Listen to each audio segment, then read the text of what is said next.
नमस्कार। ग्लोबल महाविद्यालय के ऑनलाइन प्लेटफॉर्म पर आपका स्वागत है।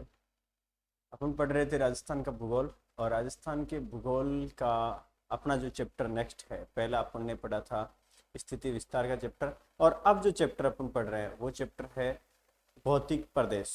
यानी राजस्थान को कितने भौतिक प्रदेशों में बांटा है, राजस्थान की भौतिक रूप से कौन कौन सी विशेषताएं हैं, और इसका अपन विस्तार से अध्ययन अभी करेंगे।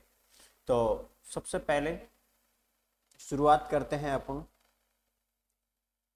कि विश्व में वर्तमान में जो स्थिति है जल की और पृथ्वी की, यानी स्थल और जल की जो स्थिति है वो किस तरह से बनी थी।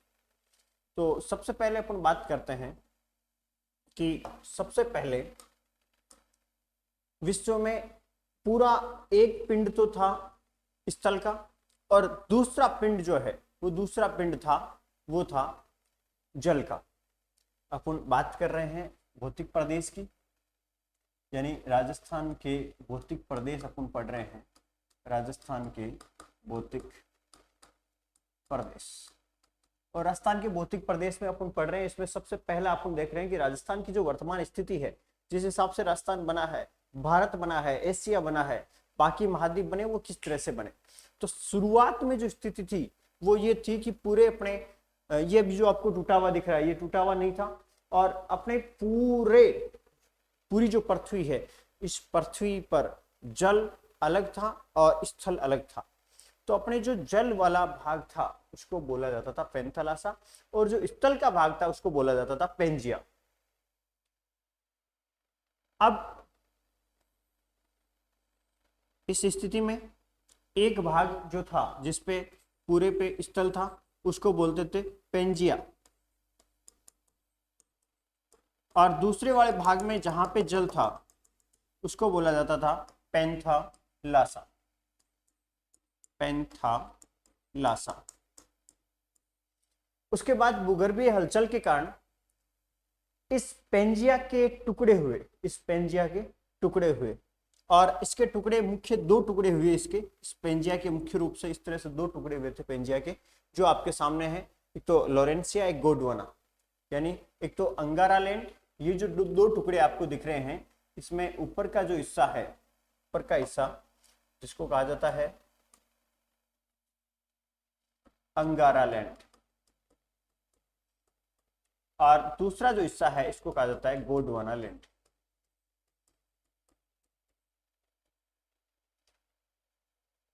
यानी ये जो पेंजिया है, इस पेंजिया का विस्फोट हुआ, और विस्फोट होने के बाद इसके दो भूखंड बन गए। ऊपर का जो भूखंड था उत्तर में, उसका नाम अंगारा लैंड, और नीचे का जो भूखंड था उसको गोंडवाना लैंड के नाम से अभी अपन जानते हैं। ये जो स्थिति आपको दिख रही है विश्व पटल पर, इसमें आप यूं मान सकते हैं कि इस तरह से ये भाग है।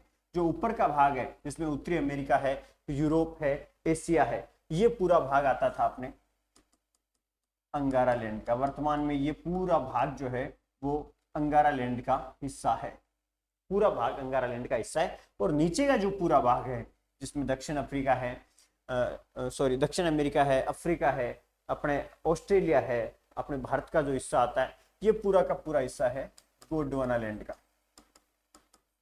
ये बहुत ही महत्वपूर्ण टॉपिक है और बहुत ही महत्वपूर्ण बिंदु है, तो आप इसको थोड़ा विशेष रूप से ध्यान से इसको समझना। शुरू में अपने पृथ्वी पे एक स्थल भाग था, एक जल भाग था। स्थल भाग को कहते थे पेंजिया, और जल वाले भाग को कहते थे पेंथालासा। और उसके बाद में इस स्थल वाले भाग में एक विस्फोट हुआ, और इस विस्फोट से दो टुकड़े, दो भूखंड बने। ऊपर वाला जो भूखंड है इसको बोलते थे अंगारा लैंड, और नीचे वाले भूखंड को बोलते हैं गोंडवाना लैंड। एक को अंगारा लैंड बोलते हैं अपन, एक को गोंडवाना लैंड बोलते हैं। अभी जो अंगारा लैंड है इसमें उत्तरी अमेरिका, यूरोप, एशिया, यानी ऊपर का जो हिस्सा है वो उत्तरी हिस्सा विश्व पटल पर जो है, और दक्षिणी हिस्सा जो है इसमें गोंडवाना लैंड है, जिसमें अपने दक्षिणी अमेरिका, अफ्रीका, ऑस्ट्रेलिया, अपने भारत का जो हिस्सा है, और ये पूरा का पूरा हिस्सा अपना जो है, जो नीचे का दक्षिणी एशिया जिसको अपन कह सकते हैं उत्तरी एशिया अंगारा लैंड, और दक्षिणी एशिया जिसको अपन कहते हैं वो गोंडवाना लैंड का हिस्सा है। अब अपन आगे बढ़ते हैं कि वर्तमान में क्या स्थिति। तो वर्तमान में ये जो आपको विश्व दिख रहा है, धीरे धीरे क्या हुआ, धीरे धीरे और विस्फोट हुए कर पृथ्वी की हलचल से, गति से, क्योंकि पृथ्वी आज के 4.6 अरब वर्ष पहले बनी थी, उसके बाद ये विस्फोट की सतत प्रक्रिया आपको जो दिख रही है, ये सतत प्रक्रिया से वर्तमान जो स्थिति है, वर्तमान स्थिति में इस तरह से जो टुकड़े होकर वर्तमान अपन स्थिति देखते हैं विश्व की, वो ये है। ये आपको जो ब्लू दिख रहा है ये पूरा जल है, और ये जो आपको दिख रहे हैं भूखंड, ये पूरे अलग अलग क्षेत्र है जहाँ पे लगभग जगह आदमी निवास करते हैं। अब ये जो आपको दिख रहा है इसमें पेंथालासा जो है, पेंथालासा को ही 33 सागर कहा गया था पहले, और इसी के कुछ अवशेष चारों तरफ, पेंथालासा के भी चारों तरफ है, और यानी 33 सागर के भी अवशेष चारों तरफ मिलेंगे। अंगारा लैंड के अवशेष उत्तरी विश्व के पटल पे और गोंडवाना लैंड के दक्षिणी विश्व के पटल पे मिलेंगे। तो अपने को जो पढ़ना है वो अपन पढ़ रहे हैं राजस्थान के भौतिक प्रदेश, यानी राजस्थान को भौतिक रूप से कितने भागों में बांटा गया है। भौतिक रूप में ऊंचावच का भी स्थान आता है, ऊंचावच का मतलब जैसे मैदान, पठार या पर्वत, इस तरह से भी स्थान आता है। और अपने राजस्थान में एक मुख्य विशेषता थार का मरुस्थल भी है। तो राजस्थान के भौतिक प्रदेश अपन पढ़ने जा रहे हैं, तो ध्यान रखना राजस्थान का जो भौतिक प्रदेश है, इसको पढ़ने से पहले अपन थोड़ा सा इंडिया की जो भौतिक प्रदेश है उनको हल्का सा देखते हैं कि इंडिया के भौतिक प्रदेश कौन कौन से हैं, क्योंकि अपने को ये देखना है कि इंडिया के भौतिक प्रदेश से राजस्थान के भौतिक प्रदेशों का क्या संबंध है, और उसके बाद अपन राजस्थान के जो भौतिक प्रदेश जितने होंगे उन भौतिक प्रदेशों का अलग अलग अपन विवरण से उनको पढ़ेंगे। तो राजस्थान के भौतिक प्रदेश जो है इसमें सबसे पहले अपन भारत वाला देखते हैं। भारत में कौन कौन से भौतिक प्रदेश है। देखो भारत में आपको पता होगा इस तरह से एक पर्वतमाला फैली हुई है, और उस पर्वतमाला का नाम है अरावली पर्वतमाला। पर्वतमाला का नाम क्या है? अरावली पर्वतमाला। तो ये जो भूभाग है, यानी पहला भूभाग अगर अपन का है, सॉरी अरावली पर्वतमाला राजस्थान में है, ये जो भूभाग है ये हिमालय पर्वतमाला है, और हिमालय पर्वतमाला जो फैली हुई है, तो भारत का जो पहला भाग है उसको अपन कहेंगे हिमालय पर्वत। ये भारत के भौतिक प्रदेश बता रहा हूं, भारत के भौतिक प्रदेशों को राजस्थान से जोड़ते हुए अपन आगे पढ़ेंगे। ये हिमालय पर्वत है, और उसके बाद इधर अपन राजस्थान की तरफ इधर देखें पश्चिमी राजस्थान में, तो यहाँ पे भारत का दूसरा भौतिक प्रदेश बनता है जिसका नाम है थार का मरुस्थल। यहाँ पर दूसरा है थार का मरुस्थल।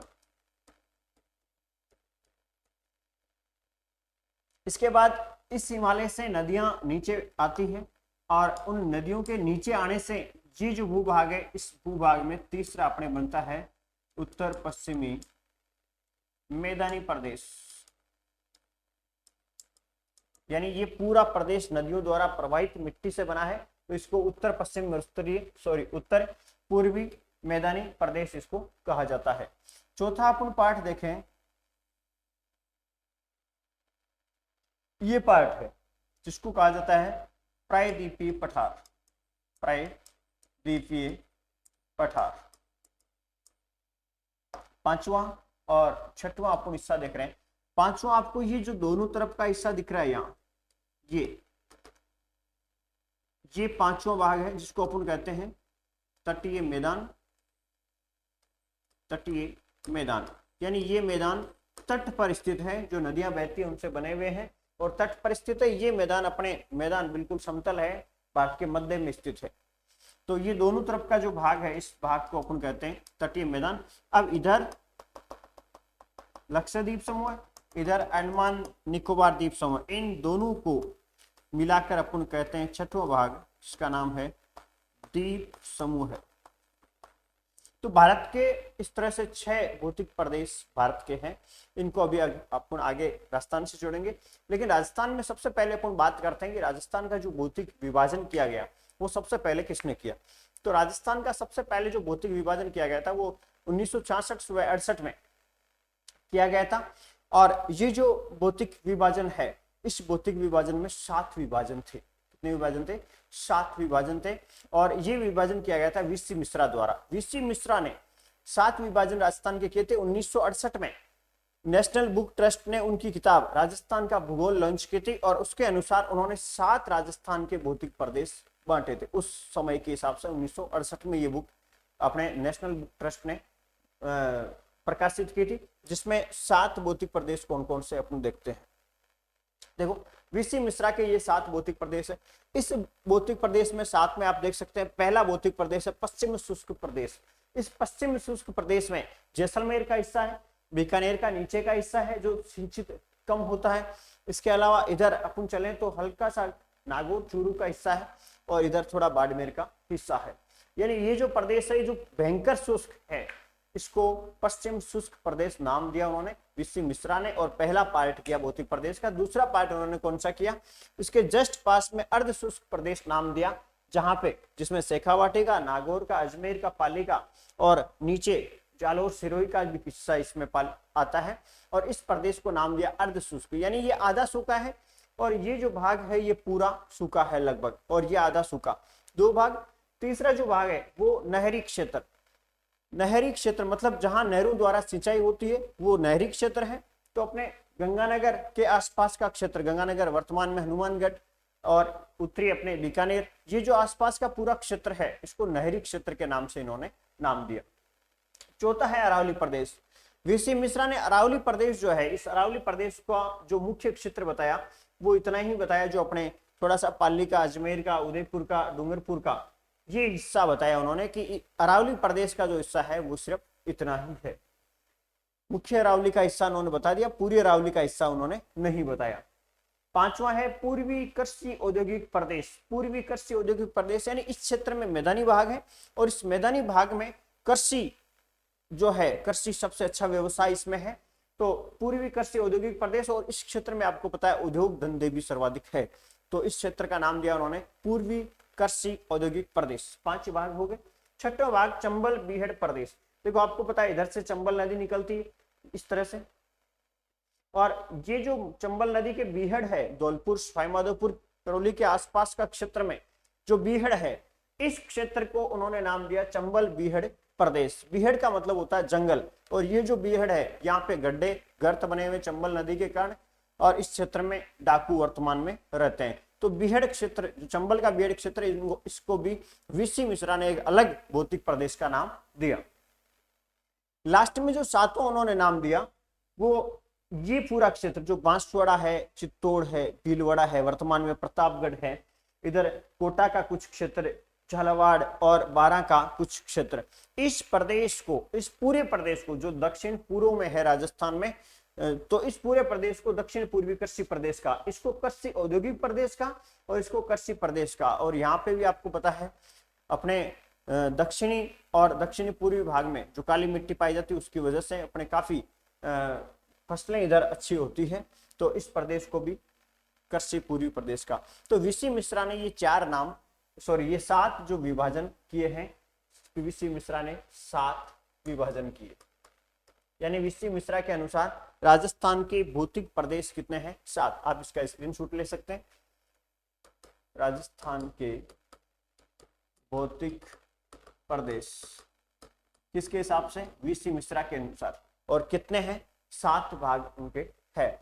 और ये आप इस तरह से एक डायग्राम आप बना लें जिसमें पश्चिमी शुष्क प्रदेश, अर्ध शुष्क प्रदेश, नहरी क्षेत्र, अरावली प्रदेश, पूर्वी कृषि औद्योगिक प्रदेश, चंबल बीहड़ क्षेत्र और दक्षिण पूर्वी कृषि प्रदेश। तो ये जो डिवाइडेशन किया गया है, ये डिवाइडेशन किया गया वीसी मिश्रा के अनुसार। अगर क्वेश्चन पूछ ले कि राजस्थान में सर्वप्रथम डिवाइडेशन भौतिक प्रदेशों का किसने किया, तो वीसी मिश्रा ने। इसको आप लिख सकते हैं, राजस्थान का सर्वप्रथम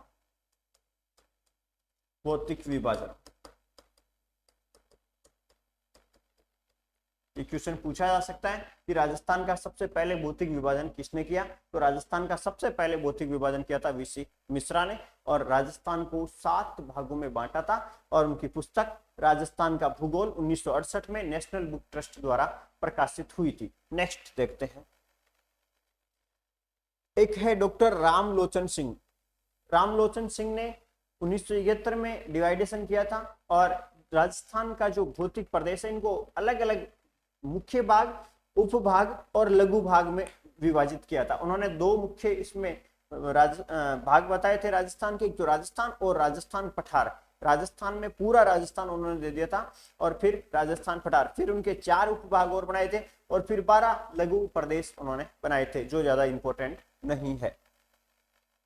अब एक अपने राजस्थान की साहित्यिक शब्दावली, यानी जो साहित्य पहले लिखे गए थे, उन साहित्यों के अनुसार अपने राजस्थान के जो भौतिक प्रदेश है उनका नाम क्या क्या है। तो राजस्थान में साहित्यिक जो शब्दावली है उनके अनुसार 3 नाम अपने को मिलते हैं, एक तो मरु, एक मेरु और एक माल। 3 नाम मिलते हैं, मरु, मेरु और माल। देखो, मरु का शाब्दिक अर्थ होता है मरुस्थल। मरुस्थल का ही शॉर्ट नाम जो है वो क्या है, मरु। और मेरु, मेरु का मतलब होता है जैसे कोई ऊंचा पर्वतीय क्षेत्र है, कोई ऊंचा पर्वत है, उसको अपन कहते हैं मेरु। और माल, माल का मतलब होता है पठारी भाग। हालांकि माल का कई जगह अर्थ उपजाऊ भूमि भी होता है, लेकिन यहाँ साहित्यिक शब्दावली में अपन जो अर्थ निकाल रहे हैं उसके अनुसार पठारी भाग। तो अपन देखते हैं साहित्यिक शब्दावली की दृष्टि से राजस्थान के 3 उप भौतिक प्रदेश है, मरु, मेरु और माल। मरु का अर्थ है मरुस्थल, मेरु का अर्थ है उच्च पर्वतीय भूमि, और माल का अर्थ है पठारी भाग। ये डायग्राम आप बना सकते हैं और इसका स्क्रीनशॉट भी ले सकते हैं। साहित्यिक शब्दावली की दृष्टि से 3 भाग हैं, मरु, मेरु और माल। और मरु का अर्थ है मरुस्थल, मेरु का अर्थ है उच्च पर्वतीय प्रदेश, और माल का अर्थ है पठारी भाग। और माल का एक अर्थ अपने को उपजाऊ भूमि भी मिलता है। उपजाऊ भूमि यानी माल का ही दूसरा अर्थ है। तो मरुस्थल अपने पश्चिमी राजस्थान में है, उच्च पर्वतीय प्रदेश अपने अरावली से संबंध है, और पठारी भाग, यानी पठारी भाग में अपन उपजाऊ भूमि भी लेते हैं। तो पठार जो है उस हिसाब से साहित्यिक शब्दावली में ये 3 अपने को विभाजन मिलते हैं। अब देखो, ये अभी अपन ने पढ़ा था भारत का जो डिवाइडेशन है, भारत के भौतिक प्रदेश, इसमें 6 डिवाइडेशन अपन ने किए। हिमालय पर्वत, थार का मरुस्थल, उत्तरी पूर्वी मैदानी प्रदेश, प्रायद्वीपीय पठार, तटीय मैदान और द्वीप समूह, ये अपन ने किया। अब अपने राजस्थान से संबंधित कौन कौन से हैं ये अपने को देखना है। अब अपन पहली बात तो राजस्थान की जो भौतिक प्रदेश है उनका मुख्य विभाजन करते हैं। क्यों ना मुख्य विभाजन जो है वो मैं आपके हाथों ही करवा दूं।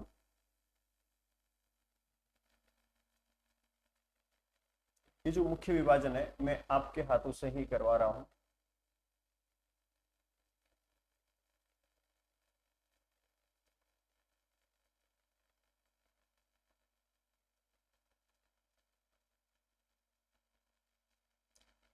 आप देखें किस तरह से अपने विभाजन जो है वो अपन कर रहे हैं।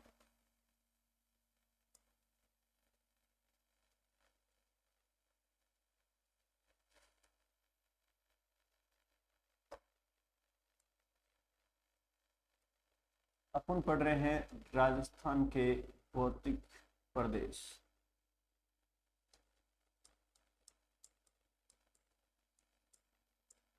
इस तरह का मैप आप भी अपनी कॉपी में बना लें। खाली मैप बनाया मैंने, इस तरह का मैप बना लें राजस्थान के भौतिक प्रदेश। देखो, राजस्थान के भौतिक प्रदेश जो है इनका विभाजन मैं आपके ही मुंह से करवा रहा हूँ, आपके हाथ से, आपके पेन से। विभाजन किस तरह से करना है, जैसे राजस्थान में, पश्चिमी राजस्थान में मुख्यतः आप क्या देखते हैं, आप देखते हैं मरुस्थल, यानी मिट्टी, रेत के टीले, धोरे जिनको अपन कहते हैं। तो ये जो पूरा प्रदेश है इसको अपन पहले उत्तर, दक्षिण, पश्चिम और पूर्व, ये दिशाएं अपनी है। दिशाओं के हिसाब से अभी अपन नाम रखेंगे। ये नाम आप रख रहे हो, ध्यान रखना, कोई और नहीं रख रहा है। तो आपको याद तुरंत प्रभाव से करना है इनको। ये मत सोचना आपकी बाद में याद कर लेंगे, रट लेंगे, रटना नहीं है। तुरंत प्रभाव से आप नाम निकालोगे और आपको ही तुरंत प्रभाव से याद रखने हैं। इस क्षेत्र में आप क्या देखते हो, इस क्षेत्र में आप देखते हो मरुस्थल। इस क्षेत्र में आप देखते हो मरुस्थल, ठीक है। पहला भूभाग जो आपने देखा है वो मरुस्थल का देखा है, पश्चिमी राजस्थान, जिसमें अपना नागौर जिला भी विद्यमान है। दूसरा जो भाग अपन देखते हैं मरुस्थल के बाद अपन देखते हैं कि यहाँ पर एक पर्वतमाला है, यहाँ पर एक पर्वतमाला है, और उस पर्वतमाला का नाम क्या है, अरावली। जो ऊंचे पर्वत अपन देख रहे हैं राजस्थान के बिल्कुल बीचों बीच जो गुजर रहे हैं, और इन पर्वतमाला का नाम जो है, पर्वतों का नाम है अरावली। आगे अपन बढ़ते हैं तो आपको पता होगा पहले गंगा यमुना प्लस उसकी सहायक नदियां जो है वो अपने राजस्थान के इस क्षेत्र से बहती थी। वर्तमान में रास्ता उनका चेंज है। तो ये जो प्रदेश है ये नदियों द्वारा सिंचित है, और वर्तमान में यहाँ पे बनास नदी, उसकी सहायक नदियां, इसके अलावा बहुत सारी नदियां बहती है इस क्षेत्र में। तो यहाँ पे मैदान है, क्या है, मैदान। और यहाँ पे आपको पता है दक्कन का लावा पठार, हाड़ौती का पठार जिसको कहते हैं, तो यहाँ पर है पठार। बस ये राजस्थान के भौतिक प्रदेश हो गए, मुख्य रूप से जो मान्यता प्राप्त वर्तमान में भौतिक प्रदेश है वो है। अब देखो इनका अलग अलग डिवाइडेशन कर देते हैं। पहला हो गया, दूसरा हो गया, तीसरा और चौथा। ये डिवाइडेशन अपने 4 इनके हो चुके हैं। अब देखो पहला उत्तर पश्चिम में है, पहला उत्तर पश्चिम में है। तो उत्तर पश्चिम में है तो इसका नाम अपन रखेंगे उत्तरी पश्चिमी। उत्तरी पश्चिमी, मरुस्थल का मतलब मरुस्थलीय प्रदेश, यानी ये जो प्रदेश है, जो पहला प्रदेश है, इसका नाम हो गया उत्तर पश्चिमी मरुस्थलीय प्रदेश। ये पहला प्रदेश। दूसरा ये, तीसरा ये, और चौथा ये। अब देखो यहां पर अरावली है और आपको दिख रहा होगा राजस्थान के लगभग बीच में है, तो इसका नाम हो जाएगा मध्यवर्ती अरावली प्रदेश या पर्वतीय प्रदेश। मध्यवर्ती अरावली पर्वतीय प्रदेश या मध्यवर्ती अरावली प्रदेश। तीसरा अपन देखते हैं, ये देखो पूर्व क्षेत्र है और इसका नाम दे दिया पूर्वी मैदानी प्रदेश। और चौथा जो नाम है ये दक्षिण पूर्व में है, तो इसका नाम दे दिया दक्षिणी पूर्वी पठारी प्रदेश। आप भी अपने कॉपी में इस तरह का मैप बनाएं और इसमें ये चारों जो है ये अंकित करें। चारों अंकित करने आपको ढंग से अंकित करने हैं, जिस तरह से मैंने अंकित किए उसी तरह से आप अंकित करें, ताकि आगे अपन ढंग से इनको समझ सकें कि इन भूभागों में मुख्य रूप से इंपॉर्टेंस जो है वो क्या क्या है। स्क्रीनशॉट भी आप ले सकते हैं और इनको समझ भी सकते हैं और कॉपी में भी बना सकते हैं। तो राजस्थान के जो भौतिक प्रदेश है वो कितने हो गए? 4। राजस्थान को अगर पूछ ले कितने भौतिक प्रदेशों में बांटा गया है, तो कितने भौतिक प्रदेशों में? 4 भौतिक प्रदेशों में राजस्थान को बांटा गया है। पहला उत्तर पश्चिमी मरुस्थलीय प्रदेश, दूसरा मध्यवर्ती अरावली प्रदेश, तीसरा पूर्वी मैदानी प्रदेश, चौथा दक्षिण पूर्वी पठारी प्रदेश। ये आप बना लें। आगे अपन इन्हीं को श्रृंखलाबद्ध करते हुए आगे बढ़ाएंगे। तो सबसे पहले आपने शायद बना लिया होगा, ये उत्तर पश्चिमी मरुस्थलीय प्रदेश, मध्यवर्ती अरावली प्रदेश, पूर्वी मैदानी प्रदेश और दक्षिण पूर्वी पठारी प्रदेश। नेक्स्ट आप लिखना शुरू करना। मैं एक डायग्राम बना रहा हूं और वही डायग्राम आपको बनाना है। यहां पर मैं पर्वतीय ये जो प्रदेश है इन प्रदेशों के नाम लिखूं।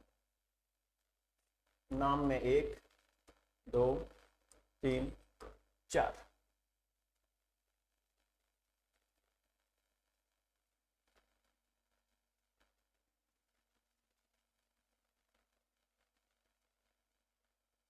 आप भी साथ साथ ये बनाते रहें। यहाँ पे नाम के बाद आगे यहाँ क्षेत्रफल,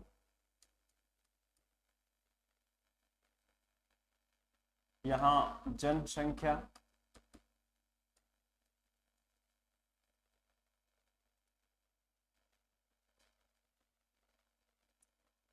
चार लिखेंगे, अभी मैंने 3 लिखे, चौथा आपको समझा के लिखूंगा। पहला अपने नाम था उत्तर पश्चिमी मरुस्थलीय प्रदेश। देखो उत्तर पश्चिमी मरुस्थलीय प्रदेश आ सकता है, पश्चिमी रेगिस्तानी प्रदेश इसका नाम आ सकता है। तो आप कोई कंफ्यूज मत होना, नाम थोड़ा बहुत इससे मिलता जुलता आ सकता है एग्जाम। दूसरा है मध्यवर्ती अरावली प्रदेश, मध्यवर्ती अरावली प्रदेश। तीसरा है पूर्वी मैदानी प्रदेश, साथ साथ आप लिखते रहें, पूर्वी मैदानी प्रदेश। और चौथा है दक्षिण पूर्वी पठारी प्रदेश। ये 4 भूभाग है। अब देखो उत्तर पश्चिमी मरुस्थलीय प्रदेश, इस मरुस्थलीय प्रदेश में राजस्थान का कितना क्षेत्रफल है? तो इस भूभाग में राजस्थान का 61.11, ये प्रतिशत में अपन लिख रहे हैं, 61.11% भूभाग है। दूसरा है मध्यवर्ती अरावली प्रदेश, तो मध्यवर्ती अरावली प्रदेश में राजस्थान का 9% भूभाग है। तीसरा है पूर्वी मैदानी प्रदेश, पूर्वी मैदानी प्रदेश में राजस्थान का 23% भूभाग है, 23। और चौथा है दक्षिण पूर्वी पठारी प्रदेश, जिसमें राजस्थान का 6.89%, लगभग 7% भूभाग है। इनका चारों का क्रम पूछा हुआ है और यूं क्वेश्चन पूछा जा सकता है कि निम्न में से कौन सा असत्य कथन है, और असत्य कथन में यूं आ सकता है 6.89 की जगह 7 दे दे अगला, तो ध्यान रखना वो असत्य है, या 23 की जगह कुछ आगे पॉइंट दे दे, तो ये जो है ये एक्यूरेट जो बिल्कुल सही है वही मैंने लिखे हैं। जनसंख्या की अगर बात करें अपन, तो पश्चिमी राजस्थान जो है, उत्तर पश्चिमी मरुस्थलीय प्रदेश जो भूभाग है, इस भूभाग में पूरे राजस्थान की 40% जनसंख्या निवास करती है। यानी पश्चिमी राजस्थान में सबसे ज्यादा जनसंख्या निवास करती है, जो अपना मरुस्थलीय भाग है इसमें सबसे ज्यादा जनसंख्या निवास करती है क्षेत्रफल के हिसाब से। अब अपने 61 पॉइंट में 40% जनसंख्या निवास करती है। आगे अपन 9 है तो 9 में 10% जनसंख्या निवास करती है। फिर 23 में 39% जनसंख्या निवास करती है और इसमें 11% जनसंख्या निवास करती है। तो देखें जनसंख्या संख्या के हिसाब से सर्वाधिक निवास करती है उत्तर पश्चिम मरुस्थलीय प्रदेश में, और जन घनत्व के हिसाब से 23-39 का जो आपको मेल दिख रहा है पूर्वी मैदानी प्रदेश में निवास करती है। अब देखो ये भूभाग किसका है? अभी अपन ने देखा था एक तो तैतीस सागर, एक अंगारा लैंड और एक गोंडवाना लैंड। तो ये जो भूभाग आपको दिख रहे हैं ये किसके अवशेष है, ये अपन देखते हैं। तो पहला अवशेष किसके हैं ये देख रहे हैं अपन, उत्तरी पश्चिमी मरुस्थलीय प्रदेश। ध्यान रखना ये तैतीस सागर के अवशेष है, तैतीस सागर के अवशेष। दूसरा मध्यवर्ती अरावली प्रदेश, यह है गोंडवाना लैंड, गोंडवाना लैंड के अवशेष है। तीसरा है पूर्वी मैदानी प्रदेश, ये पुनः ध्यान रखना 33 सागर का अवशेष है। और चौथा दक्षिण पूर्वी पठारी प्रदेश, यानी ये गोंडवाना लैंड का अवशेष है। तो इस तरह से ये 33 सागर गोंडवाना लैंड, 33 सागर गोंडवाना लैंड के अवशेष है, मुख्य रूप से आपको ध्यान में रखना है। इसका आप स्क्रीनशॉट ले लें एक बार, और इसको इसी क्रम में अपनी कॉपी में लिखना है और इसी क्रम में आपको याद करना है। वापिस बता देता हूँ, पहला है उत्तर पश्चिमी मरुस्थलीय प्रदेश, 61.11% क्षेत्रफल है, जनसंख्या है 40% और 33 सागर का अवशेष है। मध्यवर्ती अरावली प्रदेश, क्षेत्रफल 9%, जनसंख्या 10% और गोंडवाना लैंड का अवशेष है। पूर्वी मैदानी प्रदेश 23% क्षेत्रफल, जनसंख्या 39% और 33 सागर का अवशेष है। दक्षिण पूर्वी पठारी प्रदेश 6.89 क्षेत्रफल, जनसंख्या 11% और गोंडवाना लैंड का अवशेष है। अब अपन आगे बढ़ रहे हैं, अपने भूभाग ये हो गए, अपने भारत के भूभाग ये हो गए। तो अपन देखते हैं कि ये एक्चुअल पोजीशन है अपने 4 जो भूभाग अभी अपन ने देखे थे इस तरह से। ये जो पहला भूभाग 1 नंबर लिखा है पहला भूभाग है, 2 नंबर लिखा है दूसरा, तीसरा और चौथा। ये उत्तर पश्चिमी मरुस्थलीय प्रदेश, ये मध्यवर्ती अरावली प्रदेश, ये पूर्वी मैदानी प्रदेश और ये दक्षिण पूर्वी पठारी प्रदेश। अब अपने को देखना है कि इसमें सर्वाधिक जनसंख्या, तो अपन ने देखा था 40% इसमें निवास करती है, और क्षेत्र जन घनत्व के हिसाब से पूर्वी मैदानी प्रदेश में जनसंख्या सर्वाधिक निवास करती है। एक तो अपने को ध्यान रखना है कि भारत के कौन से भौतिक प्रदेश जो है वो राजस्थान से संबंध रखते हैं। तो भारत के भौतिक प्रदेश कौन से संबंध रखते हैं, तो भारतवाड़ी में चलते हैं अपन। भारत में देखो हिमालय हिमालय का अपने यहाँ से कोई संबंध नहीं। उत्तरी पूर्वी मैदानी प्रदेश, तो अपना ये जो भाग है, ये भाग ये इसका हिस्सा है। तो एक तो ये भाग आ गया जो पूर्वी मैदानी वाला था। थार का मरुस्थल अपना ही है पूरा, दादागिरी से कह सकते हैं। तो ये अपना है 2। प्रायद्वीपीय पठार, तो प्रायद्वीपीय पठार में देखें आप, ये जो भूभाग है ये अपना हिस्सा है। तो 3। तो ये जो अपने प्रदेश है, ये 3 प्रदेश भारत के ऐसे हैं जो राजस्थान के प्रदेशों से संबंध रखते हैं। अब अपन देखते हैं किस तरह से रखते हैं।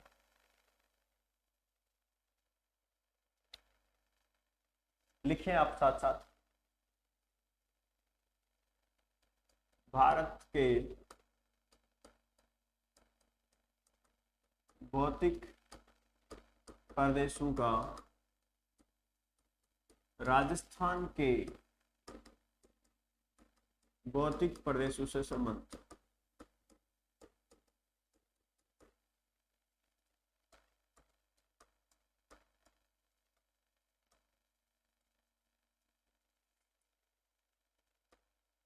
एक तो है अपना उत्तर पूर्वी मैदानी प्रदेश, ये भारत के भौतिक प्रदेश है। इधर लिख देता हूं मैं, भारत, नीचे राजस्थान, यानी राजस्थान का इसमें कौन सा है। दूसरा है थार का मरुस्थल। तीसरा है प्रायद्वीपीय पठार। अब इनमें राजस्थान वाले कौन कौन से संबंध रखते हैं वो लिख रहा हूं। उत्तर पूर्वी जो मैदानी प्रदेश है, इसमें राजस्थान का जो संबंध रखने वाला है वो है पूर्वी मैदानी प्रदेश। थार का मरुस्थल है, इसमें संबंध रखने वाला है उत्तर पश्चिमी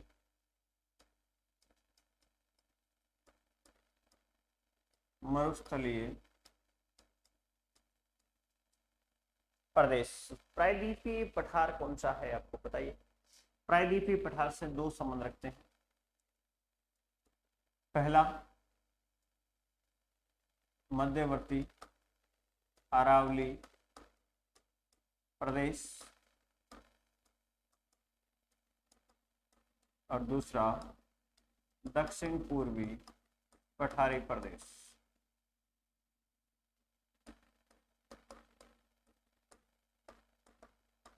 तो इस तरह से राजस्थान के 4 भौतिक प्रदेश भारत के 3 भौतिक प्रदेशों से संबंध रखते हैं। उत्तर पूर्वी मैदानी प्रदेश जो है वो पूर्वी मैदानी प्रदेश राजस्थान से संबंध रखता है। भारत का थार का मरुस्थल राजस्थान के उत्तर पूर्वी पश्चिमी जो मरुस्थलीय प्रदेश है उससे संबंध रखता है। प्रायद्वीपीय पठार जो है वो मध्यवर्ती अरावली प्रदेश और दक्षिण पूर्वी पठारी प्रदेश से संबंध रखता है। इसका भी आप स्क्रीनशॉट ले लें और इसको सेम इसी तरह से आप कॉपी में नोट करें। थोड़ा बहुत भी इसको अलग नहीं करना है, पूरा इसी तरह से आपको कॉपी में नोट करना है। आगे बढ़ते हैं। इसको सेम लिखना, ये ध्यान रखना, इसको ऊपर नीचे मत लिख देना किसी भी कंडीशन में। हटा देते हैं, ये भाग है। अब इसमें थोड़ा सा अपन लिखते हैं, पहले फिर समझेंगे क्या लिखते हैं। इसमें लिखते हैं अपन डिटेल। तो अपने 4 भौतिक प्रदेश है, उसमें से पहला भौतिक प्रदेश ले रहे हैं विश्लेषण के लिए। तो आप सबसे पहले लिखें उत्तर पश्चिमी मरुस्थलीय प्रदेश। उत्तर पश्चिमी मरुस्थलीय प्रदेश या थार का मरुस्थल या पश्चिमी रेगिस्तानी प्रदेश, ये एक ही प्रदेश के नाम है। उत्तर पश्चिमी रेगिस्तानी प्रदेश।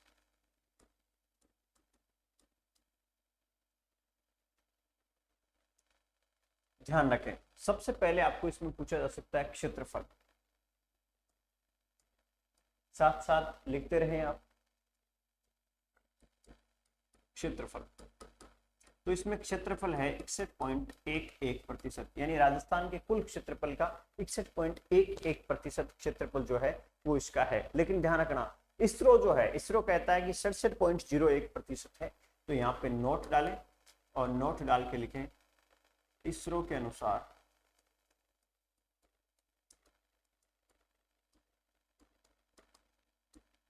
क्षेत्रफल 67.01%। इसरो कहता है 67.01% है, एक्चुअल में अपने हिसाब से जो नापतोल के हिसाब से वो 61.11% है। यानी क्षेत्रफल की दृष्टि से राजस्थान का सबसे बड़ा भूभाग है। उन्हें नोट लगाएं और लिखें क्षेत्रफल की दृष्टि से राजस्थान का सबसे बड़ा भूभाग, सबसे बड़ा भौतिक प्रदेश अपन कह सकते हैं, सबसे बड़ा भौतिक प्रदेश। ये तो बात हुई क्षेत्रफल की। अब देखो इसमें कौन कौन से क्षेत्रफल में कौन कौन से जिले आते हैं, जनसंख्या में अपने कौन सा है, तो क्षेत्रफल में अपने जिले कौन कौन से आते हैं वो देखते हैं।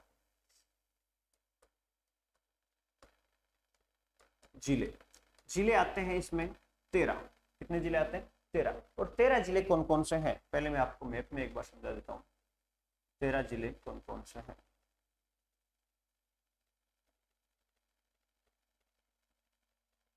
गंगानगर, हनुमानगढ़, बीकानेर, चूरू, झुंझुनू, सीकर, नागौर, जोधपुर, जैसलमेर, बाड़मेर, जालौर, पाली, ये 13 जिले हैं। लेकिन आगे अपन पढ़ेंगे राष्ट्रीय कृषि आयोग ने इनमें से सिरोही को छोड़कर बाकी 12 जिले, सिरोही में वर्षा होती है इसलिए इसको तो मरुस्थलीय जिले नहीं माना, और बाकी 12 जिलों को पूर्णतः मरुस्थलीय जिला माना है। 13 जिले हैं। 13 जिले कौन कौन से हैं वो लिख रहे हैं। श्री गंगानगर,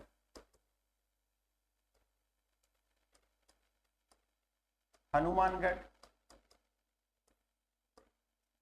बीकानेर, चूरू, सीकर, झुंझुनू, नागौर, जोधपुर, जैसलमेर, बाड़मेर, जालौर, पाली,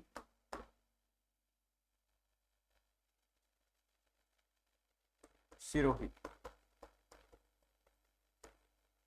और आगे अपन लिखेंगे कि सिरोही को छोड़ के बाकी सभी जो है वो किसमें राष्ट्रीय कृषि आयोग ने पूर्णतः रेगिस्तानी जिले माने।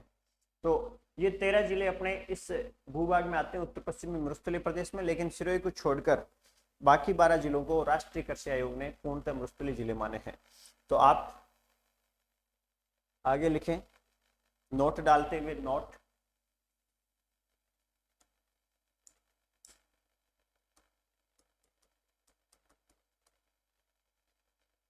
उपरोक्त 13 जिलों में से, उपरोक्त 13 जिलों में से सिरोही को छोड़कर, सिरोही को छोड़कर बाकी 12 जिलों को राष्ट्रीय कृषि आयोग ने, राष्ट्रीय कृषि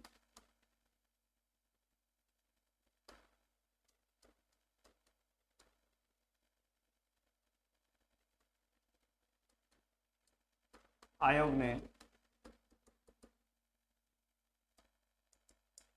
पूर्णतः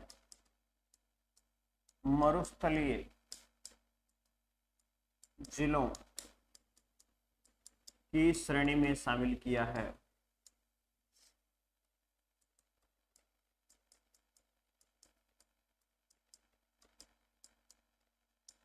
उन्हें बोल रहा हूं उपरोक्त 13 जिलों में से सिरोही को छोड़कर बाकी 12 जिलों को राष्ट्रीय कृषि आयोग ने पूर्णतः मरुस्थलीय जिलों की श्रेणी में शामिल किया है। ये आपको विशेष रूप से ध्यान में रखना है।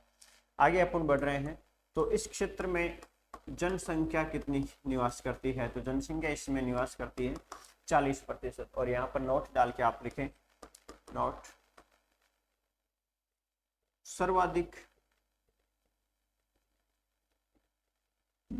जनसंख्या वाला भौतिक प्रदेश, यानी सर्वाधिक जनसंख्या जो है वो इसी भौतिक प्रदेश की है, तो सर्वाधिक जनसंख्या वाला भौतिक प्रदेश यही है। लिख लिया होगा आपने। आगे बढ़ते हैं।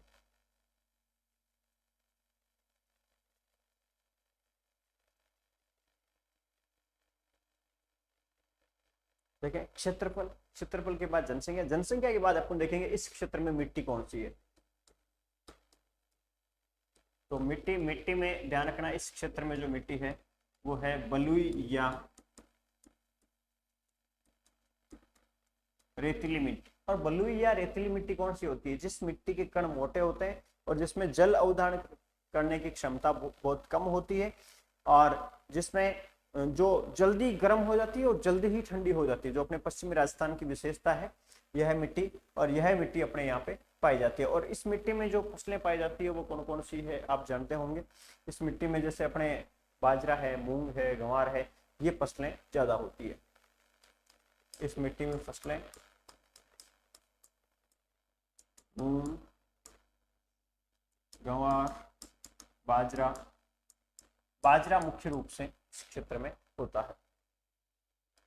अब इस क्षेत्र में वर्षा का औसत क्या है? इस क्षेत्र में जलवायु कैसी है? इस क्षेत्र में जो वनस्पति है वो कैसी है वो देखते हैं। वनस्पति,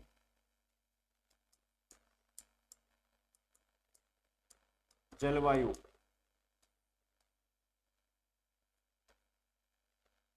वनस्पति यहां पर है मरुद्भिद प्रकार की, मरुद्भिद, जिसको जीरोफाइट भी कहते हैं। जीरोफाइट या मरुद्भिद मतलब जिनकी जड़ें गहरी होती है, पानी उनको कम मिलता है, छोटी पत्तियां होती है, कंटीली जो झाड़ियां है उस टाइप के पत्ते होते हैं। तो छोटे पत्ते, कंटीली झाड़ियां, कांटे, छाल थोड़ी सी टाइट होती है इनकी, अदर जितने भी पौधे उनसे ज्यादा इनकी छाल टाइट होती है, जड़ें बहुत गहरी होती है। तो मरुद्भिद जीरोफाइट, जीरोफाइट का मतलब जीरो से फाइट करता है, यानी वहां पर जो वर्षा का औसत है वो बहुत न्यून होने के बाद भी ये वनस्पति रहती है। इसमें उदाहरण में अपन देखें तो केर है, खेजड़ी है, बबुल है, ये कुछ कंटीली झाड़ियां हैं, ये सभी इसमें आता है। वनस्पति जलवायु, जलवायु में देखो यहाँ पर जो जलवायु पाई जाती है ये जलवायु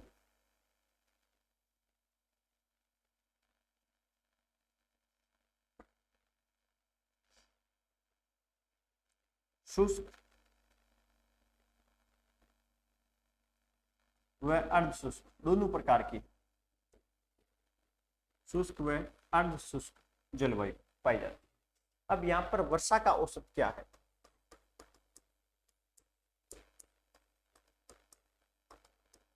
वर्षा का औसत, तो ध्यान रखना यहाँ पर वर्षा का जो औसत है वो 20 से 50 सेंटीमीटर है। वर्षा का यहाँ जो औसत है वो 20 से 50 सेंटीमीटर है, यानी वर्षा बहुत कम होती है। ये सबसे कम वर्षा वाला भौतिक प्रदेश है। नोट डाल के आप यहाँ पे लिख सकते हैं। नोट, सबसे कम वर्षा वाला भौतिक प्रदेश,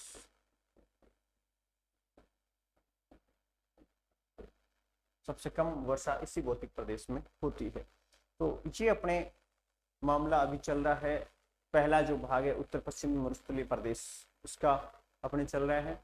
और इसका अभी अपन जनरल सामान्य जो बातें हैं वो देखिए। आगे अपन देखेंगे इसमें कि ये जो भाग है इसके उप विभाजन कौन कौन से हैं, उप विभाजन में विशेषताएं कौन कौन सी है। तो ये सभी बातें अपन नेक्स्ट क्लास में देखेंगे। तब तक के लिए धन्यवाद।